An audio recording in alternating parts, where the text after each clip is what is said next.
그리고 어머님, 솔직히 말씀드릴게요. 이제 우리끼리 살고 싶어요. 영희 할머니가 믿을 수 없다는 표정으로 며느리를 바라봤습니다.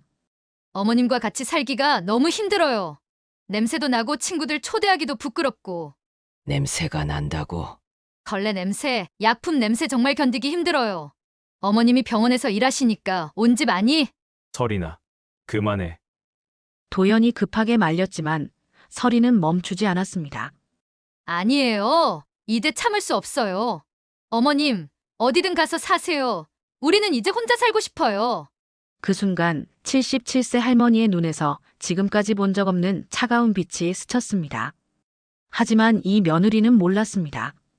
자신이 방금 500억 원의 병원 회장을 집에서 쫓아냈다는 사실을. 77세 할머니가 불효자식들을 무일푼으로 만든 방법이 너무 소름 돋습니다. 이 사연은 실화를 기반으로 각색하여 제작되었습니다. 더 재밌는 이야기를 만들 수 있도록 구독과 좋아요 부탁드립니다. 새벽 5시 서울 변두리에 위치한 중소병원 세브란스 메디컬 센터에 첫 번째로 출근하는 사람이 있었습니다. 바로 77세 김영희 할머니였죠. 오늘도 고생이 많으십니다, 영희 씨. 경비원 아저씨가 인사를 건네자 영희 할머니는 구부정한 허리를 더욱 숙이며 고개를 끄덕였습니다. 낡은 청소 도구들이 담긴 수레를 끌고 병원 안으로 들어가는 그녀의 뒷모습은 누가 봐도 그저 평범한 병원 청소부였어요. 하지만 영희 할머니에게는 누구도 모르는 비밀이 있었습니다. 1층부터 5층까지 영희 할머니는 매일 같은 루틴을 반복했습니다. 화장실 청소, 복도 걸레질, 쓰레기통 비우기. 45년간 이어온 새벽 노동이었죠. 환자들과 의료진들은 그녀를 청소하는 할머니 정도로만 기억했습니다. 간혹 병원을 찾는 사람들 중에는 영희 할머니를 알아보고 고개를 돌리는 이들이 있었어요. 바로 그녀의 아들 김도현과 며느리 설인이었습니다. 아, 또 그 할머니시네. 참 부지런하시다. 지나가던 환자 가족이 영희 할머니를 보며 중얼거렸지만 영희 할머니의 가족들은 전혀 다른 반응을 보였습니다. 엄마가 왜 저런 일을 하는 거야? 우리 체면이 말이 아니야. 며느리 설이는 남편에게 속삭였습니다. 결혼 15년 차, 40대 중반의 그녀는 시어머니가 병원에서 청소 일을 하는 것을 못마땅해 했어요. 그냥 집에 계시면 될 텐데 꼭 저런 일을 해야 해. 우리 애들 친구들이 보면 어떻게 생각하겠어. 하지만 영희 할머니에게는 나름의 이유가 있었습니다. 남편이 세상을 떠나기 전 마지막으로 남긴 말이 있었거든요. 영희야, 사람은 마지막까지 다른 사람을 위해 살아야 해. 내가 하는 일이 누군가에게는 큰 도움이 될 거야. 그 말을 가슴에 새기고 영희 할머니는 45년간 한 번도 빠지지 않고 병원 청소 일을 해왔습니다. 비록 자식들은 이해하지 못했지만요. 집에서도 상황은 마찬가지였습니다. 아들 도연과 며느리 설이는 영희 할머니가 병원에서 청소 일을 하는 것을 못마땅해 했어요. 엄마, 정말 부탁이에요. 그런 일 좀 그만하세요. 도연이 조심스럽게 말을 꺼냈을 때 설인이 바로 거들었습니다. 맞아요, 시어머니. 우리 애들 친구 엄마들이 뭐라고 하겠어요? 창피해서 어떻게 살아요? 그냥 몸이 아직 건강하니까 일을 하는 거야. 영희 할머니의 대답에 설이는 더욱 답답해했어요. 몸이 건강하시면 집일이나 도와주시면 되잖아요. 굳이 밖에 나가서 그런 일을. 말끝을 흐리는 설인의 표정에서 불만이 역력했습니다. 영희 할머니는 더 이상 말하지 않고 자신의 방으로 들어갔어요. 방 안에서 영희 할머니는 창밖을 내다보며 한숨을 쉬었습니다. 45년간 지켜온 이 일을 가족들은 단지 창피한 일로만 여기고 있었어요. 그날 저녁 집으로 돌아온 영희 할머니는 방 안에 홀로 앉아 낡은 서랍을 열었습니다. 그 안에는 45년간 아무에게도 보여주지 않았던 중요한 서류들이 들어있었어요. 여보, 이제 때가 온 것 같아요. 영희 할머니는 남편의 사진을 바라보며 혼잣말을 중얼거렸습니다. 하지만 아직 아무도 몰랐습니다. 청소부 할머니로만 알려진 김영희에게 어떤 비밀이 숨겨져 있는지. 며칠 후 영희 할머니에게는 평생 잊지 못할 충격적인 사건이 일어났습니다. 화요일 오후 2시경 영희 할머니는 평소처럼 3층 내과 병동에서 청소를 하고 있었어요. 복도 한쪽 구석에서 조용히 걸레질을 하는데 갑자기 엘리베이터에서 익숙한 목소리들이 들려왔습니다. 언니, 오늘 병문안 와줘서 고마워. 우리 엄마가 많이 좋아하실 거야. 며느리 설인의 목소리였어요. 그녀는 친정 언니, 그리고 동네 부녀의 친구들과 함께 병원에 왔던 거였습니다. 별 말씀을. 그런데 설인아, 내 시어머니는 어떻게 지내시니? 나이가 많으시던데. 아, 시어머니요? 그냥 집에서. 설인이 말을 얼버무리고 있을 때 친정 언니가 갑자기 영희 할머니를 발견하고 손가락으로 가리켰어요. 저기 청소하시는 분이 내 시어머니 아니야? 지난번에 봤던 분 같은데. 설인의 얼굴이 순식간에 창백해졌습니다. 영희 할머니도 몸을 더욱 웅크리며 고개를 숙였어요. 맞네. 저분이 내 시어머니구나. 어머, 이런 일을 하고 계시는 거야? 부녀의 친구 중 한 명이 놀란 듯 소리쳤습니다. 그 순간 복도에 있던 다른 환자 가족들과 간병인들까지 시선을 돌렸어요. 영희 할머니는 당황해서 어쩔 줄 몰랐습니다. 조용히 그 자리를 피하려고 했지만 설인이 큰 소리로 불렀어요. 시어머니, 여기서 뭐 하세요? 모든 사람들의 시선이 영희 할머니에게 집중되었습니다. 할머니는 떨리는 목소리로 대답했어요. 그냥 일하고 있었어. 일이요? 설인의 목소리가 점점 날카로워졌습니다. 이런 일을 왜 하세요? 우리가 뭐 굶어 죽을 것도 아닌데. 설인아, 목소리 좀 낮춰. 친정 언니가 당황해서 말렸지만 설인은 멈추지 않았어요. 아니에요, 언니. 이건 정말 말이 안 돼요. 시어머니, 우리 체면 좀 생각해 주세요. 우리 애들이 학교에서 뭐라고 하겠어요? 영희 할머니의 눈에 눈물이 맺히기 시작했습니다. 하지만 설인의 말은 계속되었어요. 우리 시어머니가 이런 일 한다니 부끄러워 죽겠네요. 정말로요. 다른 사람들이 우리를 어떻게 보겠어요? 주변 사람들은 웅성거리기 시작했습니다. 어떤 이는 동정하는 눈빛으로, 어떤 이는 비난하는 시선으로 이 광경을 지켜봤어요. 며느리가 어떻게 시어머니한테 저렇게 말할 수 있지? 요즘 며느리들은 정말 저 할머니 불쌍하네. 이런 수군거림들이 영희 할머니의 귀에 들어왔습니다. 할머니는 더 이상 견딜 수 없어서 작은 목소리로 말했어요. 미안해. 집에 가서 얘기하자. 그런데 설이는 여기서 멈추지 않았습니다. 집에서 얘기할 게 뭐가 있어요? 지금 당장 그만두세요. 이런 창피한 일 말고 집에서 손자나 돌봐주세요. 아니면 우리 살림이나 도와주시든지. 설이나 그만해. 친정 언니가 급하게 설인의 팔을 잡았지만 이미 늦었어요. 복도는 완전히 조용해졌습니다. 모든 사람들이 숨을 죽이고 이 상황을 지켜보고 있었어요. 영희 할머니는 서서히 고개를 들어 며느리를 바라봤습니다. 그 순간 할머니의 눈에서 지금까지 본 적 없는 차가운 빛이 스쳤어요. 하지만 그것은 정말 잠깐이었습니다. 알겠어. 알겠어. 영희 할머니는 떨리는 손으로 청소 도구를 정리했습니다. 그리고 구부정한 허리로 복도를 걸어 나가기 시작했어요.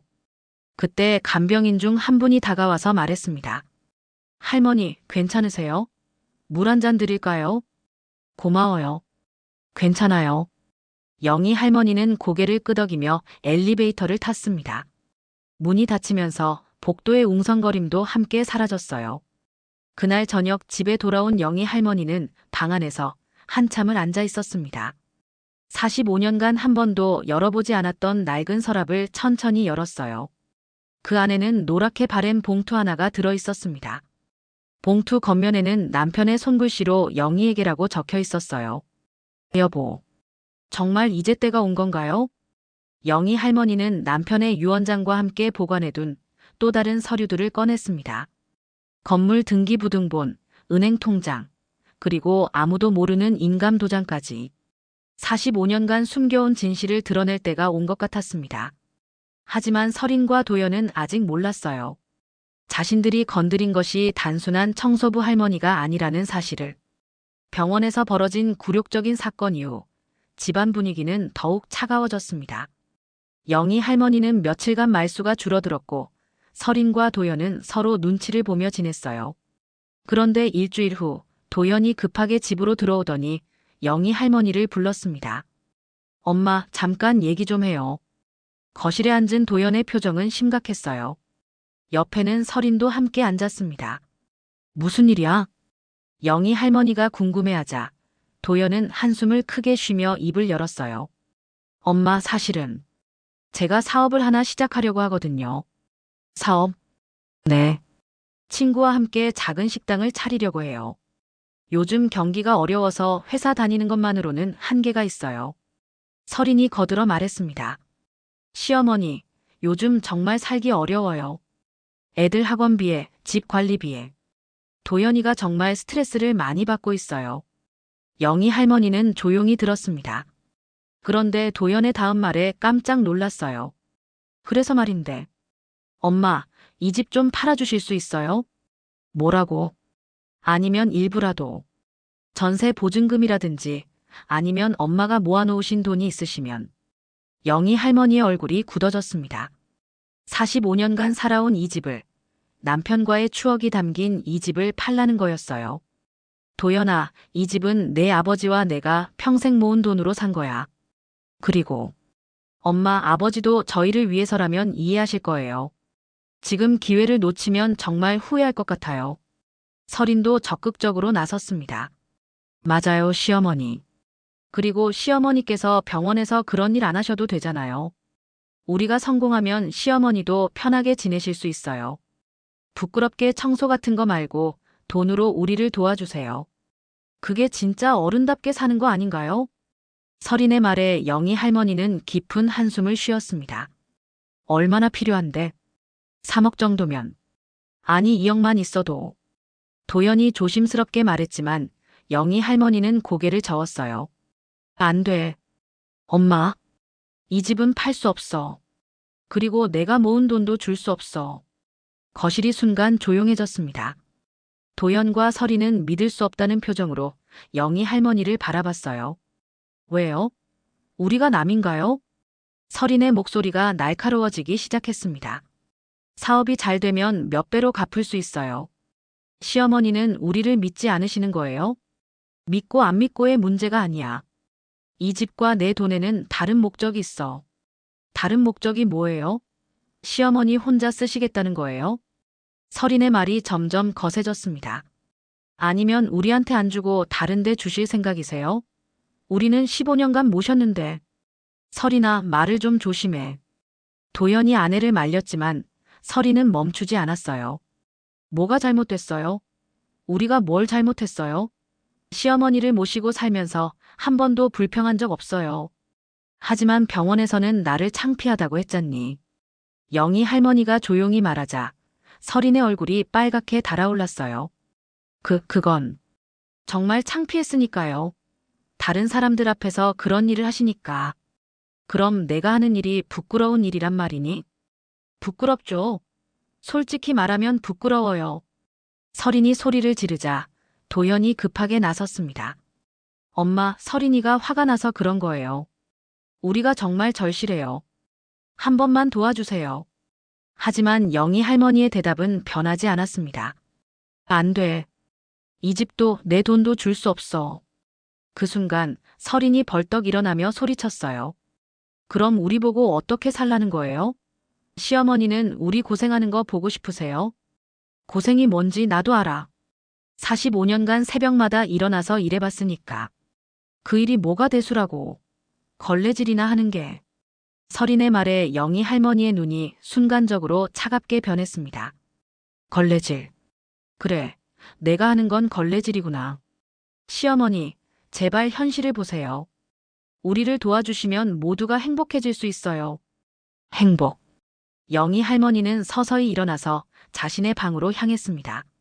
엄마, 대답 좀 해주세요. 도연이 뒤쫓아 불렀지만 영희 할머니는 뒤돌아보지 않았어요.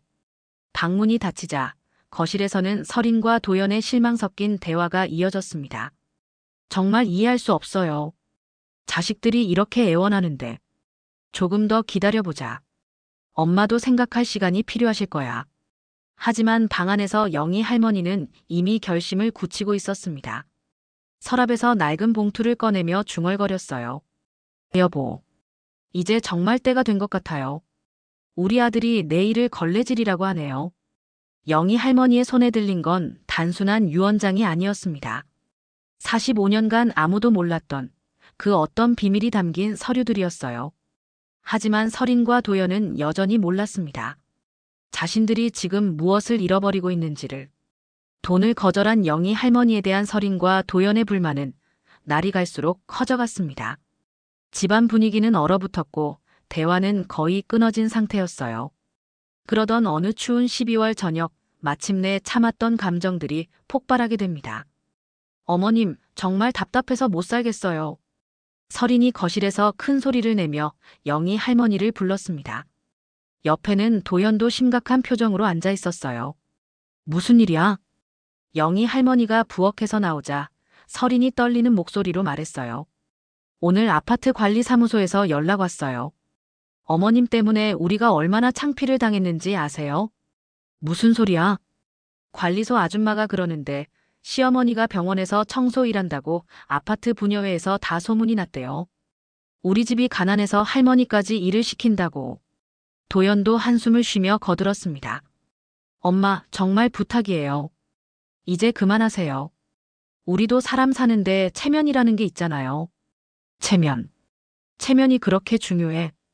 영희 할머니의 목소리에는 쓸쓸함이 묻어났습니다. 중요하죠. 애들이 학교에서 놀림당하고 저는 동네에서 고개도 못 들고 다녀요. 설인의 목소리가 점점 높아졌어요. 그리고 시어머니, 솔직히 말씀드릴게요. 이제 우리끼리 살고 싶어요. 뭐?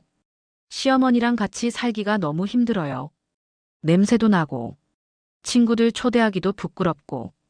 영희 할머니는 믿을 수 없다는 표정으로 며느리를 바라봤어요. 냄새가 난다고. 걸레 냄새, 약품 냄새. 정말 견디기 힘들어요. 시어머니가 병원에서 일하시니까 온 집안이. 설인아, 그만해. 도연이 급하게 말렸지만 설인은 멈추지 않았어요. 아니에요. 이제 참을 수 없어요. 어머님, 어디든 가서 사세요. 우리는 이제 혼자 살고 싶어요. 거실이 조용해졌습니다. 시계 소리만 똑딱거릴 뿐이었어요. 영희 할머니는 한참을 그 자리에 서 있다가 조용히 물었습니다. 정말로 나보고 나가라는 거니? 네. 죄송하지만 이게 서로에게 좋을 것 같아요. 설인의 대답에 도연도 고개를 끄덕였어요. 엄마, 미안해요. 하지만 설인이 말이 맞아요. 이제 우리끼리 살아보는 게. 알겠어. 영희 할머니는 놀랍도록 차분하게 대답했습니다. 알겠어. 나갈게. 정말요? 설인이 믿을 수 없다는 표정을 지었어요. 그래. 오늘 당장 나갈게. 영희 할머니는 자신의 방으로 들어가서 짐을 싸기 시작했습니다. 45년간 살았던 집에서 가져갈 수 있는 건 많지 않았어요. 낡은 가방 하나에 옷가지 몇 벌, 그리고 가장 중요한 서랍 속의 봉투를 조심스럽게 넣었습니다. 1시간 후 영희 할머니는 가방을 들고 거실로 나왔어요. 얇은 겨울 코트를 입은 77세 할머니의 모습은 누가 봐도 쓸쓸해 보였습니다. 그럼 잘 살아. 네. 설인과 도연은 어색하게 대답했어요.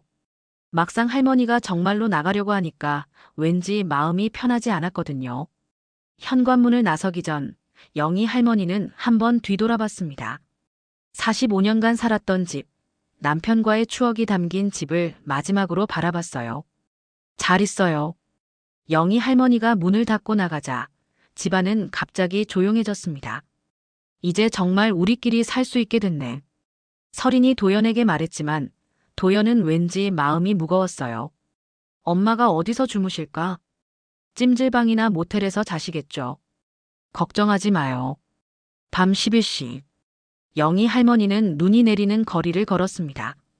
가방 하나만 들고 갈 곳도 없이 말이에요. 하지만 할머니의 표정은 의외로 침착했습니다. 오히려 어떤 결연함이 느껴졌어요. 여보, 이제 약속을 지킬 때가 온 것 같아요. 영희 할머니는 근처 모텔에 들어가서 방을 잡았습니다. 그리고 가방에서 낡은 봉투를 꺼내 펼쳤어요. 45년간 아무에게도 말하지 않았던 비밀이 그 안에 들어 있었습니다. 건물 등기부등본, 은행 통장, 그리고 남편의 마지막 유언장. 김영희.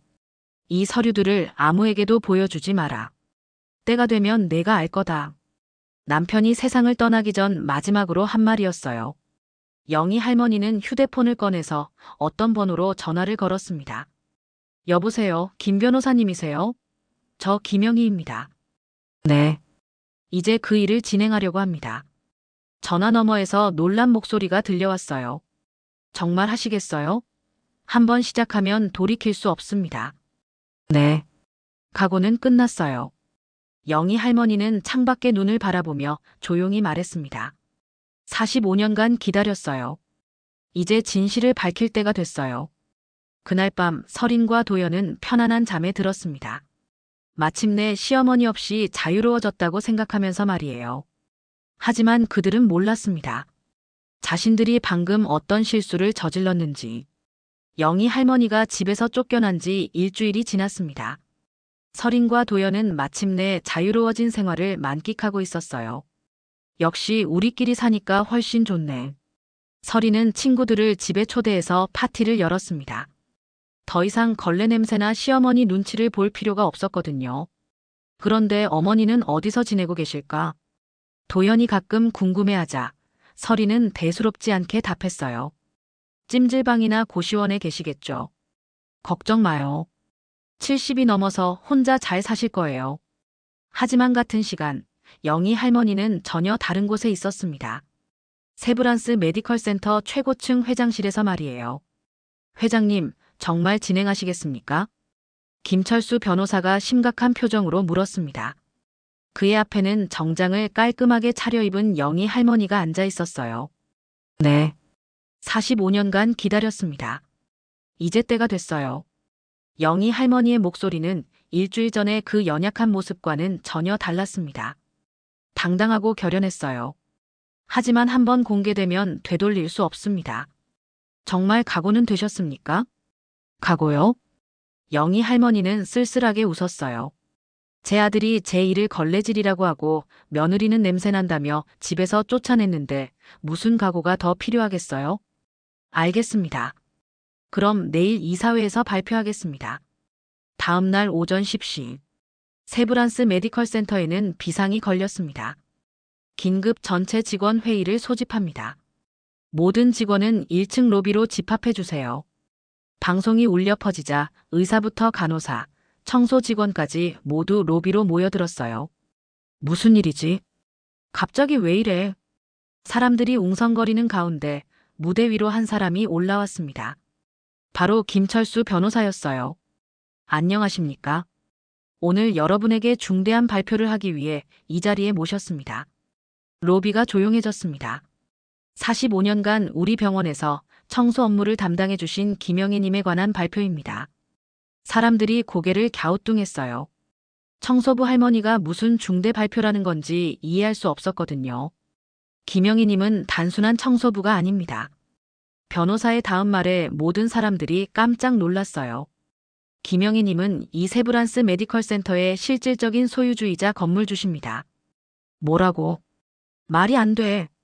로비가 순식간에 웅성거리기 시작했습니다. 변호사는 계속해서 설명했어요. 45년 전 김영희님의 남편이신 고 김성호님께서 이 땅을 매입하시고 병원을 건립하셨습니다. 그리고 돌아가시기 전 모든 재산을 부인인 김영희님께 상속하셨죠. 사람들은 믿을 수 없다는 표정이었어요. 그런데 왜 청소 일을? 누군가 외쳤고 변호사가 대답했습니다. 고인의 유언에 따라 김영희님께서는 45년간 병원에서 봉사하시며 환자들을 돕는 일을 해오셨습니다.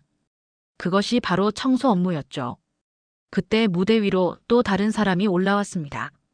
정장을 깔끔하게 차려입은 김영희 할머니였어요. 어머, 저분이 우리가 아는 그 할머니. 완전히 다른 사람 같아. 사람들은 놀라서 수군거렸습니다.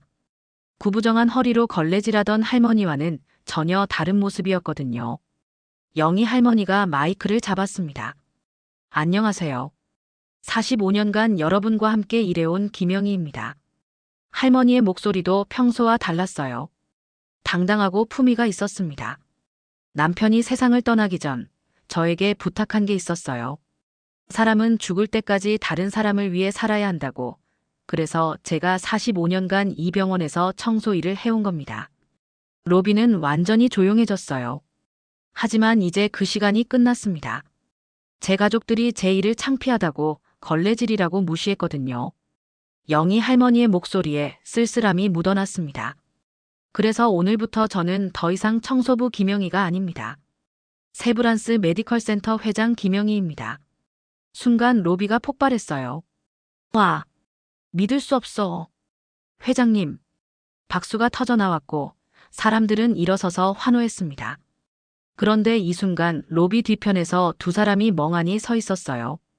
바로 도현과 설인이었습니다. 그들은 아침에 아파트 관리소에서 연락을 받고 급하게 병원에 왔던 거예요. 시어머니 관련해서 중요한 발표가 있다니 오라고 하더라고. 설인이 도연에게 말했지만 도연은 대답할 수가 없었어요.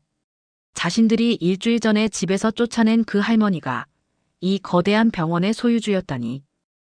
저건 뭐야? 설인의 다리가 후들거렸습니다.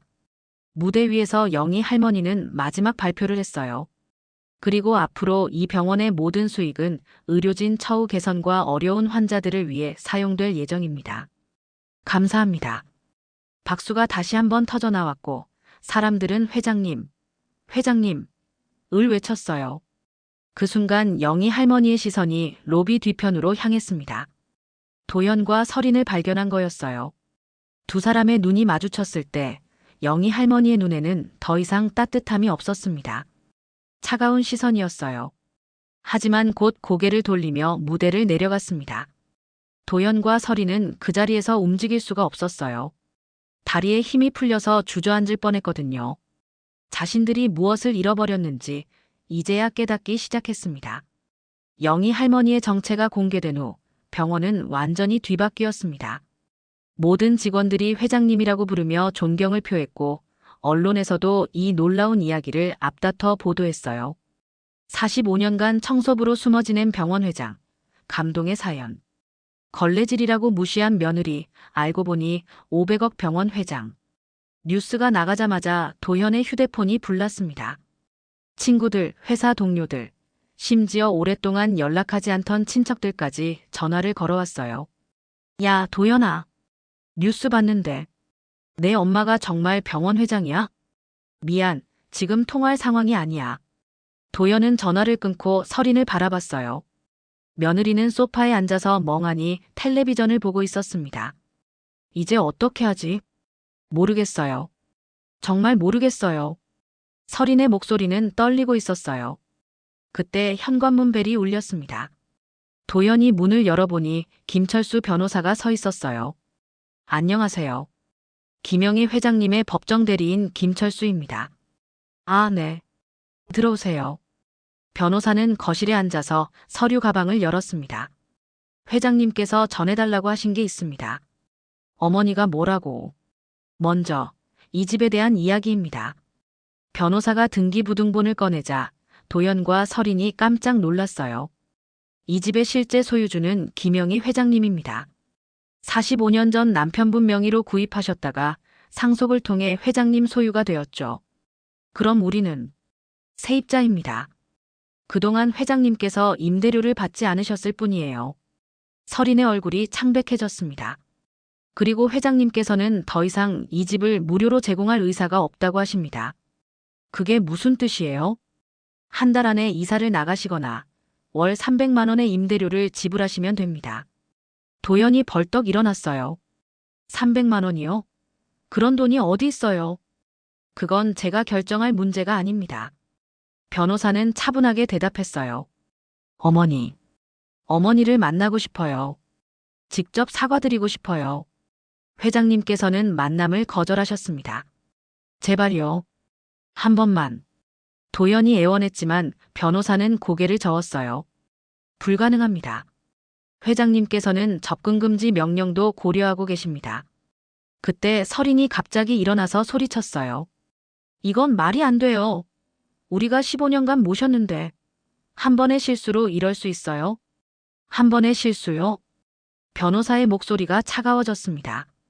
회장님을 걸레 냄새 난다며 무시하고 창피하다고 하고 집에서 쫓아낸 게 한 번의 실수인가요?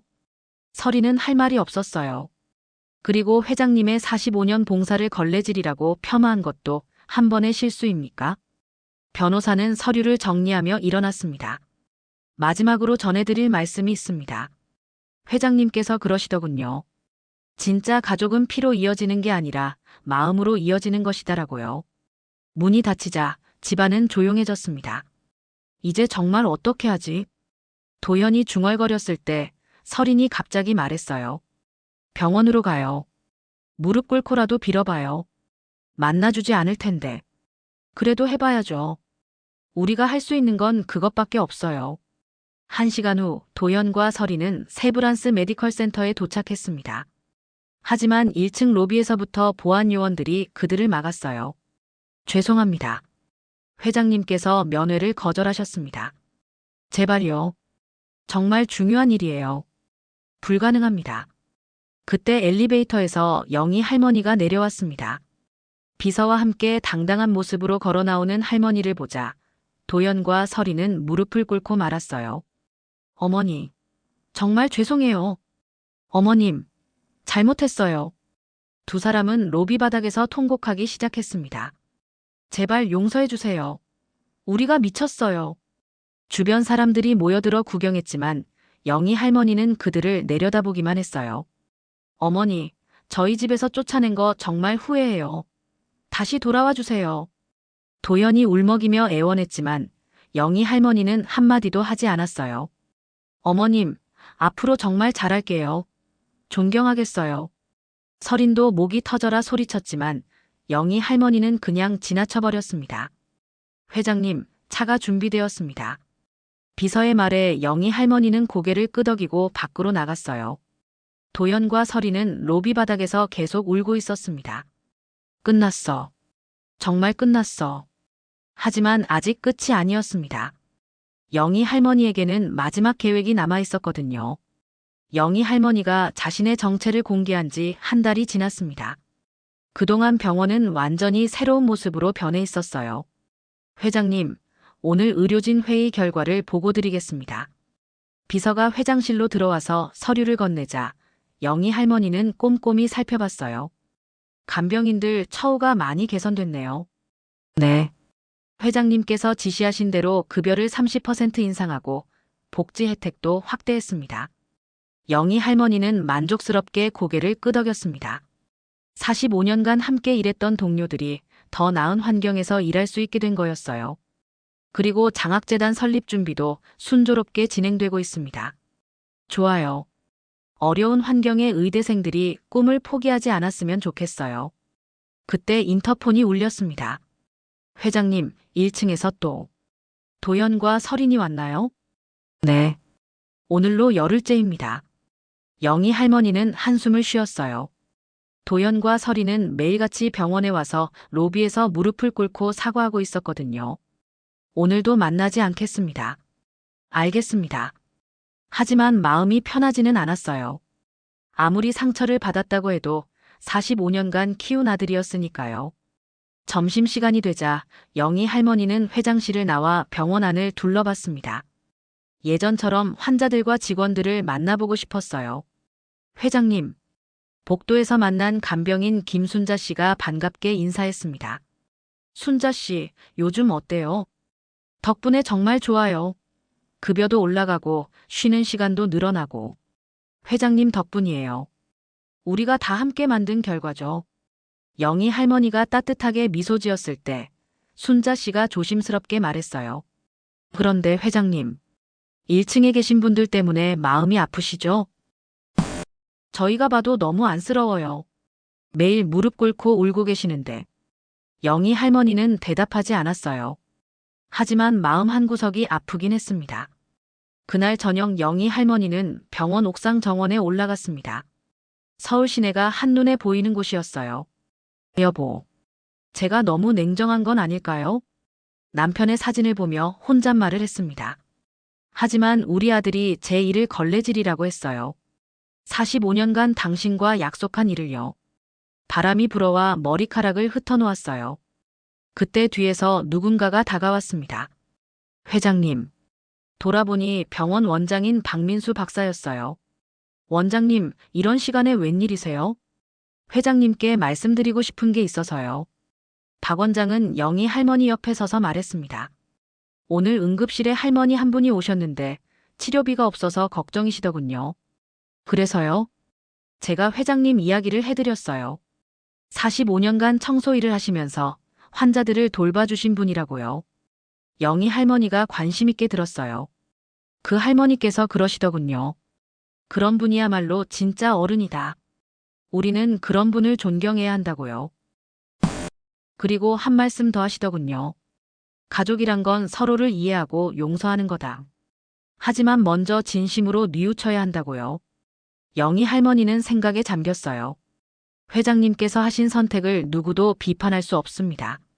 하지만 혹시 기회를 한 번 더 주시는 것도 고맙습니다, 원장님. 생각해 보겠어요. 다음 날 아침 영희 할머니는 일찍 회장실에 도착했습니다. 그리고 비서에게 말했어요. 1층에 있는 도현과 설인을 만나보겠습니다.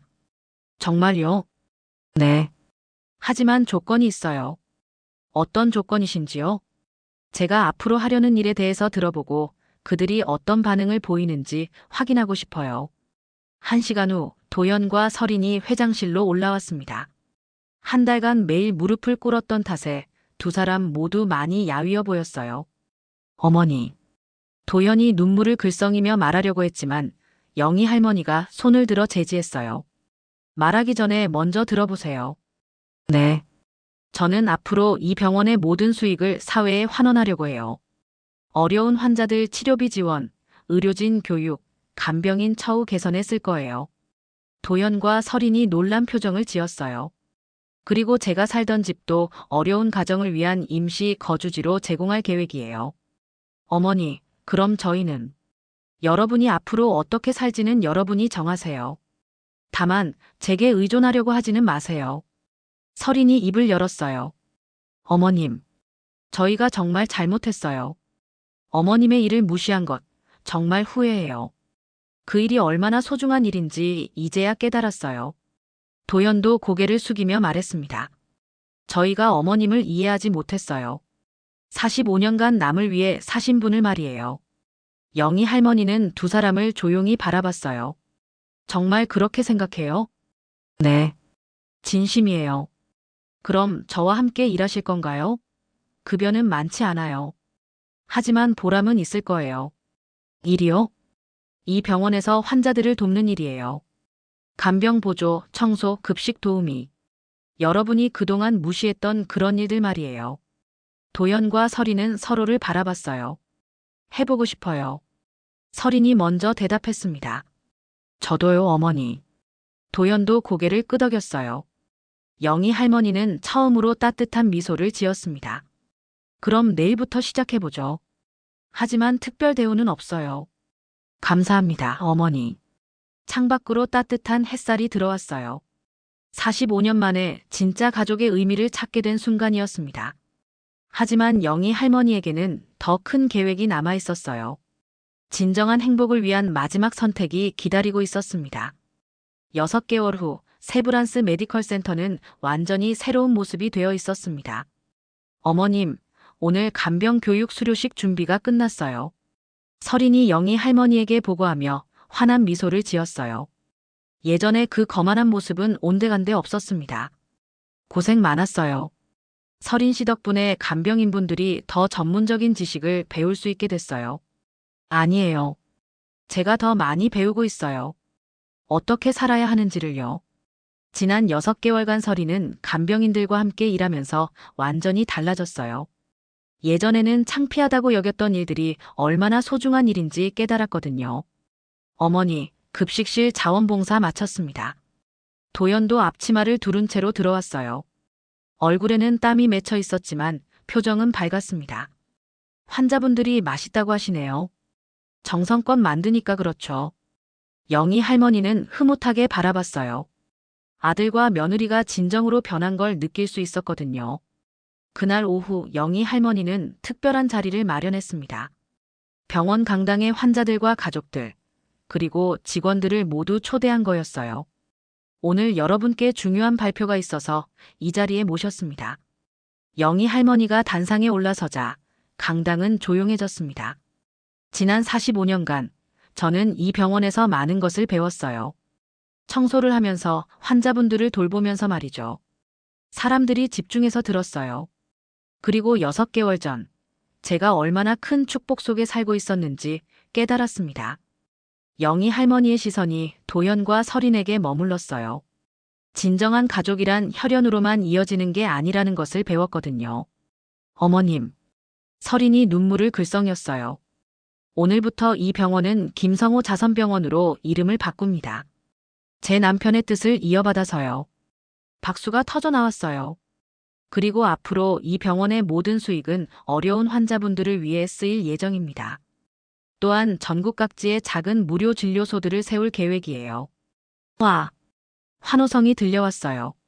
마지막으로 영희 할머니가 잠시 멈추고 말했습니다. 제가 다시 청소 일을 시작하려고 해요.